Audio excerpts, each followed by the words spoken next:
Hello नमस्ते, स्वागत है आप सभी साथियों का आज एक नई संधि की क्लास में। साथियों, हम संधि में व्यंजन संधि पढ़ रहे थे और व्यंजन संधि के कुछ नियम हमने पढ़ लिए थे। तो आज हम अगला नियम लिखेंगे। इससे पहले आप अगर हमारी संधि की जो पुरानी क्लासेस हुई हैं अगर आपने नहीं ली हैं तो आप उसको भी जाके देख सकते हैं। और आप हमारे चैनल पर नए हैं तो चैनल को सब्सक्राइब करके वीडियो को लाइक और शेयर कर सकते हैं। हम अगला नियम लिखेंगे, कुछ 2-4 नियम और है, उसके बाद हम विसर्ग संधि पढ़ेंगे। ठीक है साथी? तो हम हेडिंग बनाएंगे, हेडिंग का नियम लिखेंगे। नियम नंबर कुछ भी डाल देंगे, नियम अगला नियम व्यंजन संधि। कौन सी संधि? व्यंजन संधि।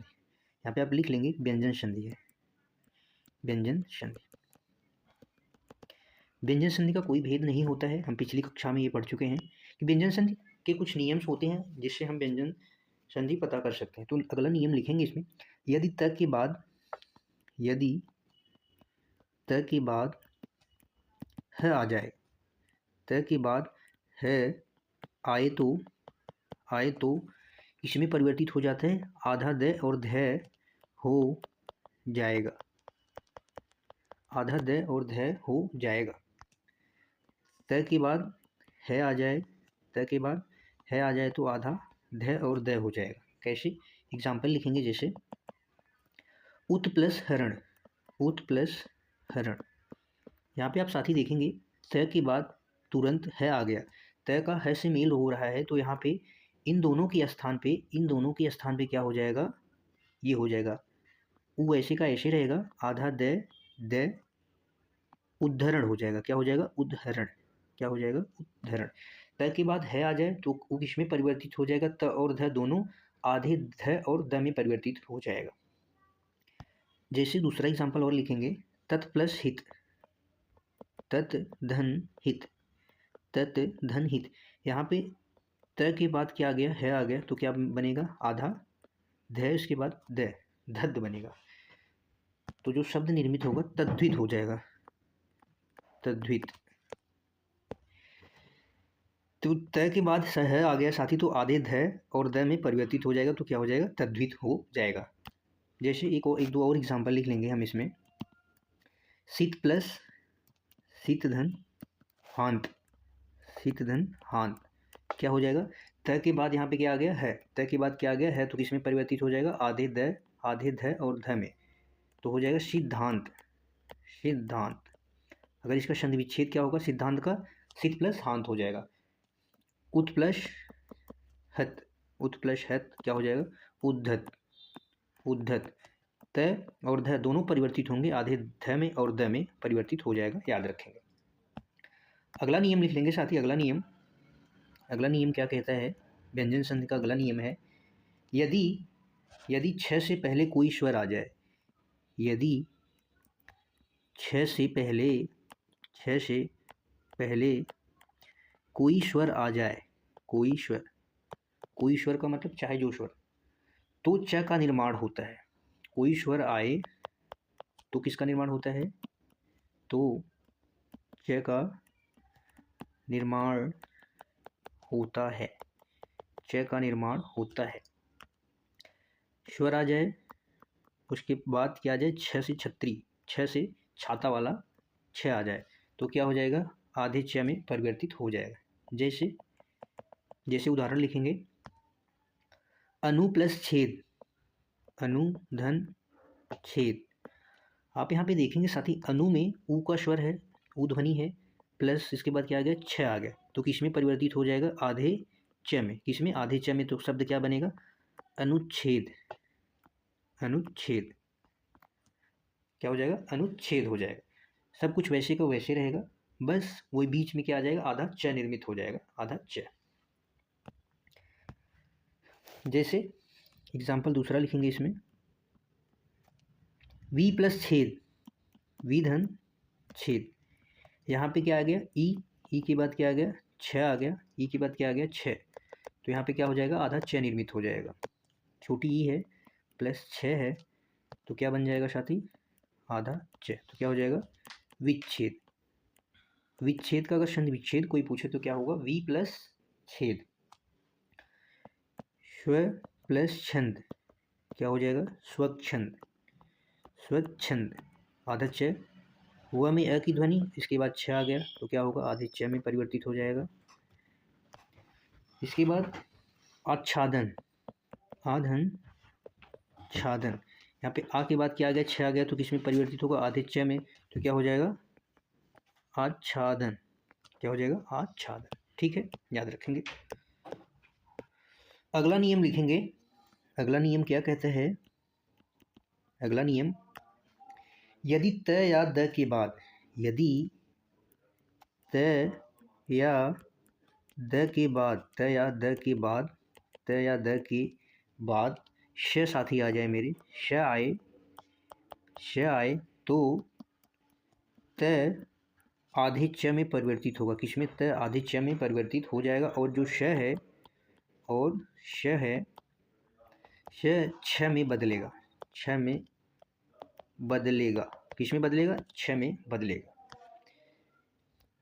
त या द के बाद क्या आ जाए, श आ जाए, तो किस में परिवर्तित होगा, त आधे च में, और श आधे छ में बदलेगा।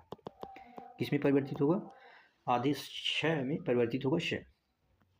इसमें एग्जाम्पल लिखेंगे, जैसे शतधन शास्त्र, शतधन शास्त्र। यहाँ पे साथी आप देख रहे हैं, त वर्ण के बाद स आ गया, किसके बाद, त के बाद स आ गया, तो त किस में परिवर्तित होगा, आधे च में, और स किस में होगा, छ में परिवर्तित हो जाएगा। तो शब्द क्या निर्मित होगा, सच्छास्त्र, सच्छास्त्र शब्द क्या हो जाएगा, सच्छास्त्र शब्द हो जाएगा।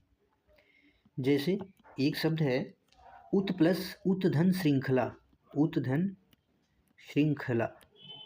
अब आप यहाँ देखेंगे साथी, त के बाद क्या आया, श्रय आया। कौन सा आया, श्रय। श्रय जो होता है, श धन र से मिलके बनता है। किससे मिलके बनता है, श धन र से मिलके बनता है। फिर इसमें अ की ध्वनि होती है, तो इसमें क्या है, री की ध्वनि है। ये ऐसे, ये श्रय का अगर वर्ण विच्छेद करेंगे तो कुछ इस तरीके से होगा। तो इसमें आप देखेंगे त के तुरंत बाद कौन सा आया, त के तुरंत बाद क्या आ गया, श आ गया। तो त आधे च में परिवर्तित होगा, और जो श है छ में परिवर्तित हो जाएगा। तो शब्द क्या निर्मित होगा, उच्छृंखला, उच्छृंखला, उच्छृंखला शब्द निर्मित हो जाएगा। ऐसे एक शब्द और है, सत प्लस शतधन शासन, शतधन शासन। अब आप यहाँ पे देखेंगे, त के बाद श आ गया, तो त जो है आधे च में, और श जो है छ में परिवर्तित हो जाएगा। तो शब्द क्या बनेगा, सच्छासन, सच्छासन हो जाएगा। ठीक है, याद रखेंगे साथी। अगला नियम क्या कहता है साथी, अगला नियम क्या कहता है, नियम अनुस्वार का नियम है। किसका नियम है, अनुस्वार, अनुस्वार का नियम। किसका नियम है, अनुस्वार का नियम। अनुस्वार का परिवर्तन किस में होता है, म में हो जाता है। अनुस्वार का परिवर्तन लिख लेंगे, अनुस्वार का परिवर्तन, अनुस्वार का परिवर्तन म में होता है। अनुस्वार का परिवर्तन म में होता है, होता है। ठीक है, जैसे इसमें उदाहरण लिखेंगे साथी, समधन, समधनवाद, समधनवाद, तो क्या हो जाएगा, समवाद, समवाद। आप यहाँ पे देखेंगे, अनुस्वार, अनुस्वार का छंद विच्छेद करते समय म का म परिवर्तित होता है किसमें, अनुस्वार में। किसमें परिवर्तित होता है, अनुस्वार में। अनुस्वार का परिवर्तन म में होता है, म में होता है, यानी अनुस्वार में परिवर्तित होता है। म अनुस्वार में परिवर्तित हो जाता है संधि करते समय। यहाँ पे लिख सकते हैं, संधि करते समय, मैं संधि करते समय, संधि करते समय मैं जो है किस में परिवर्तित होता है, अनुस्वार में। मैं अनुस्वार में परिवर्तित होता है, होता है। यहाँ पे संधि विच्छेद करेंगे तो अनुस्वार क्या है, अनुस्वार क्या होगा, म में परिवर्तित हो जाएगा। जैसे कुछ शब्द और लिखेंगे, सम प्लस सार, सम प्लस सार, समधन सार, क्या हो जाएगा, संसार। म गायब हो जाएगा, अनुस्वार आ जाएगा, संसार हो जाएगा। ऐसे ही लिखेंगे, सम प्लस से, समधन से, क्या हो जाएगा साथी मेरे, संशय, संशय। सम प्लस युक्त, सम प्लस युक्त, क्या हो जाएगा, संयुक्त, संयुक्त, संयुक्त हो जाएगा। सम प्लस विधान, समधन विधान, क्या हो जाएगा, संविधान, संविधान हो जाएगा। अगला नियम लिखेंगे, अगला नियम लिखेंगे म का परिवर्तन। किसका परिवर्तन है? म का परिवर्तन। म का परिवर्तन। यदि म के बाद न आ जाए, यदि म के बाद क्या आ जाए? न आ जाए तो साथी म किस में परिवर्तित होता है? आधे न में। किस में परिवर्तित होता है? म आधे न में परिवर्तित हो जाता है और न वैसे का वैसे रहता है, तो ये शब्द, ये वर्ड बन जाता है। म आधे न में परिवर्तित हो जाता है और न वैसे का वैसे रह जाता है। जैसे इसमें उदाहरण लिखेंगे, जैसे आप लिखेंगे समधन निवेश। समधन निवेश। आप यहाँ पे देखेंगे म के बाद न आ गया, म के बाद क्या आ गया? न आ गया, तो शब्द क्या बनेगा? सन्निवेश। सन्निवेश। सन्निवेश हो जाएगा। ऐसे एक शब्द है समधन न्यासी। समधन न्यासी, तो शब्द क्या बनेगा? यहाँ पे क्या आ गया? म के बाद न आया, आधा न आया चाहे पूर्ण न आए तो क्या होगा? तभी भी वही होगा। आधा न है तो ये आधा न में परिवर्तित हो जाएगा। सन्यासी। सन्यासी। सन्यासी। इसको ऐसे भी लिख सकते हैं, सन्यासी। ये भी क्या है? शुद्ध रूप है। ओके, याद रखेंगे। मैं आधे न में परिवर्तित होगा, न वैसे का वैसे रहेगा, न आधा है तो आधा, पूर्ण है तो पूर्ण। अगला नियम लिखेंगे। अगला नियम क्या है? अगला नियम क्या कहता है साथी? अगर यदि आधा श और ठ आए तो, आधा श और ठ आए तो आधा श और थ में बदलेगा। बदलेगा कैसे बदलेगा? आइए एग्जाम्पल के तौर पे हम देखते हैं। सठ है, सथ में बदलेगा। सठ है, सथ में बदलेगा। जैसे कैसे बदलेगा? जैसे प्रतिष्ठा है। क्या है? प्रतिष्ठा है।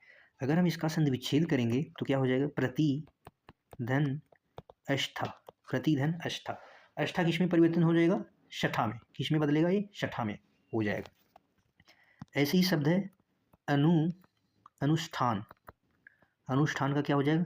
अनुधन अष्ठान। अनुधन अष्ठान। ये अस्थ क्या हो जाएगा? ये अस्थ क्या हो जाएगा? आधे ठ में बदल जाएगा। चाहे आप इधर से संधि विच्छेद करो, चाहे आप संधि करो, दोनों में मिला के आधा श, जो शब्द संधि बनेगी आधा श ठ की बनेगी, वो आधा श ठ में बदल जाएगा। ओके, जैसे हमने कहा निष्ठा। क्या है? निष्ठा। निष्ठा में क्या हो जाएगा? निधन अस्था। निधन अस्था। वैसे ज्येष्ठ होता है, ज्येष्ठ। ज्येष्ठ होता है तो क्या हो जाएगा? ज्येष्ठ। जे धन अष्ट। जे धन अष्ट। अष्ट अष्ट। ओके, याद रखें। अगला लिखेंगे। अगला नियम क्या कहता है? एक दो नियम साथी और है, इसके बाद हमारी विषय की क्लासेस खत्म हो जाएगी। उसके बाद हम पढ़ेंगे व्यंजन संधि। ये नियम साथी आपको पढ़ने पड़ेंगे, याद करने पड़ेंगे। इसकी कोई ट्रिक नहीं है। अगर आप ट्रिक ढूंढ रहे हैं तो आपकी बहुत बड़ी गलतफहमी है, ये समझिए। ठीक है, शब्दों की संरचना, संधि विच्छेद, वर्ण विच्छेद आपको आना चाहिए। ओके, आप एक दो बार रिवीजन करेंगे तो ये चीज़ें सारी क्लियर हो जाएंगी। ठीक है, नियम तो बनता है, नियम तो जानना बनता है। यहाँ पे हमने अभी स और ठ की बात करी। श और ठ क्या होता है? श और त में परिवर्तन होता है। परिवर्तन होता है। परिवर्तन होता है। कैसे होता है? आपके सामने एग्जाम्पल लिखेंगे। अभी एग्जाम्पल है उत्कृष्ट। उत्कृष्ट है, उत्कृष्ट। आप इस शब्द को शुद्ध वर्तनी में भी आपको ये बहुत हेल्पफुल मिलेगा। उत्कृष्ट नहीं होता, उत्कृष्ट होता है, ट। तो इसका अगर संधि विच्छेद क्या होगा? उत्कृष्ट। उत्कृष्ट धन त। उत्कृष्ट धन त। आप यहाँ पे देखेंगे साथी क्या हो रहा है? श और ट है, श और ट को स और त से, स और त में परिवर्तन हो रहा है। श ट का श और त में परिवर्तन हो रहा है। जैसे एक और एग्जांपल लेंगे, मिष्टान्न। मिष्टान्न। मिष्टान्न होता है, इसका क्या हो जाएगा? मिसत। मिसत। मिसत प्लस अन्न। मिसत प्लस अन्न। आप यहाँ पे देखेंगे श ट का परिवर्तन किस में हो जाएगा? श और त में हो रहा है। किस में हो रहा है? श और ट में परिवर्तन हो रहा है। ठीक है, जैसे आकृष्ट। आकृष्ट का क्या हो जाएगा? आकृष्ट। आकृष्ट धन त। क्या हो जाएगा? आकृष्ट धन त हो जाएगा। ओके, याद रखें। अगला क्वेश्चन, अगला नियम है। अगला नियम देखेंगे क्या है अगला नियम। अगला नियम क्या कहता है? श का स में बदलता है। नियम है श का श में परिवर्तन, श का श में परिवर्तन। यदि श से पहले कोई स्वर हो तो श का निर्माण होगा। लिख लेंगे, यदि श से पहले कोई स्वर हो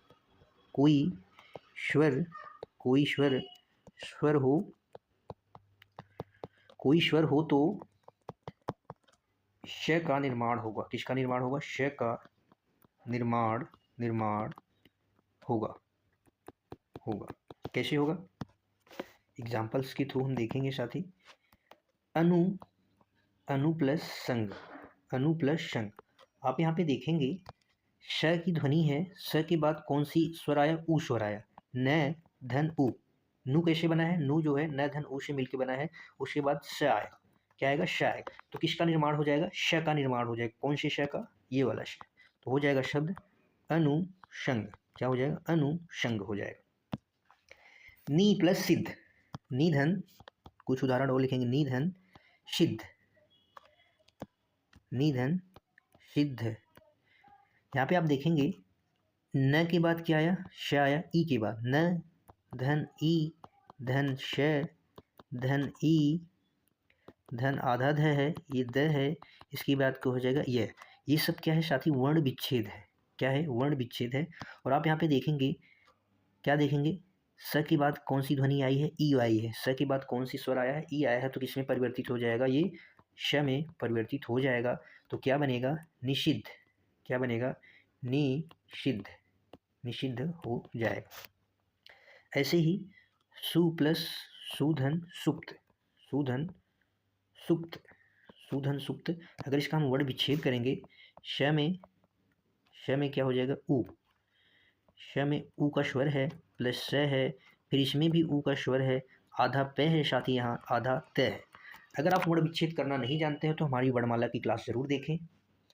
ये क्या बन गया? ये वर्ण विच्छेद हो गया। और आप यहाँ पे देखेंगे स के बाद कौन सा स्वर आया? ऊ स्वर आया। तो क्या निर्माण होगा? कोई भी स्वर स के बाद आ जाए तो क्या होगा? श में परिवर्तित हो जाएगा। और कौन सा शब्द बनेगा?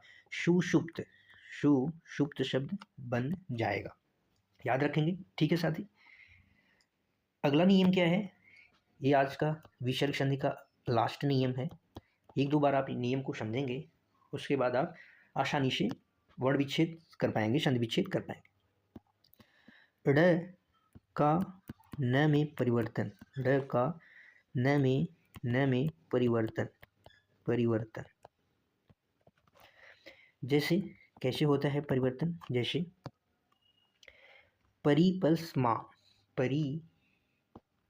परिमाण है। परिमाण का अगर संधि विच्छेद करेंगे तो हम क्या होगा? परिधन मान। यहाँ पे आप अंतिम वर्ण देखेंगे ड किस में परिवर्तित हो जाएगा? न में। अंतिम वर्ण संधि विच्छेद करते वक्त परिवर्तन होगा। और न का परिवर्तन होगा संधि करते समय ड में।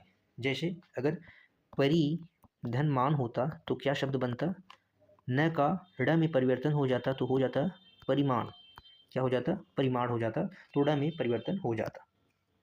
ऐसे ही शब्द है भूषण। क्या हो जाएगा?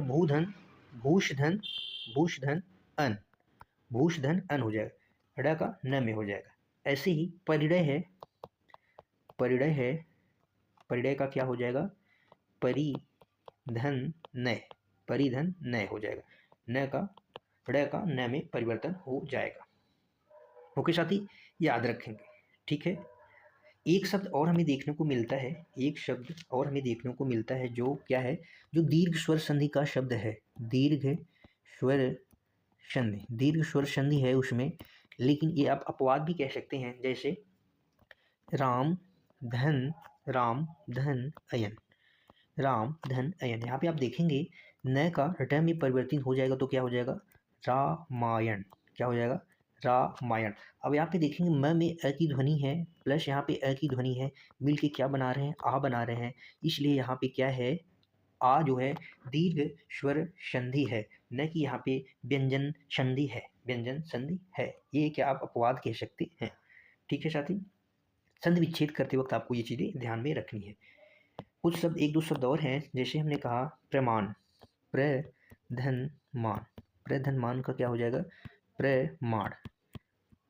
वैसे ही न का ड़ में परिवर्तन। इसके बाद होता है आभूषण, आभूषण, आभूषण का अगर हम षण विच्छेद करेंगे तो हो जाएगा आभूष, आभूष धन अन, क्या हो जाएगा? अन, आभूष धन अन, अन हो जाएगा, तो ड़ का न में परिवर्तन हो जाएगा। ठीक है साथी, विसर्ग संधि यहीं पे आप समाप्त होती है। आज की क्लास यहीं तक रहेगी साथी। कल हम पढ़ेंगे व्यंजन संधि। विसर्ग संधि हमने 2 क्लास में खत्म किया है, आप पहली क्लास जरूर देखें, उसके बाद ये क्लास देखें। कुल 8-10 नियम हैं, 1-2 बार आप पढ़ लेंगे तो आसानी से समझ में आ जाएगा। ठीक है साथी, बताएंगे क्लास कैसी लगी। मिलते हैं अगली क्लास में, तब तक के लिए bye bye. Thank you so much class को अंत तक बने रहने के लिए, अंत तक देखने के लिए। बाय बाय, टेक केयर, खुश रहिए, मस्त रहिए। जय हिंद साथियों।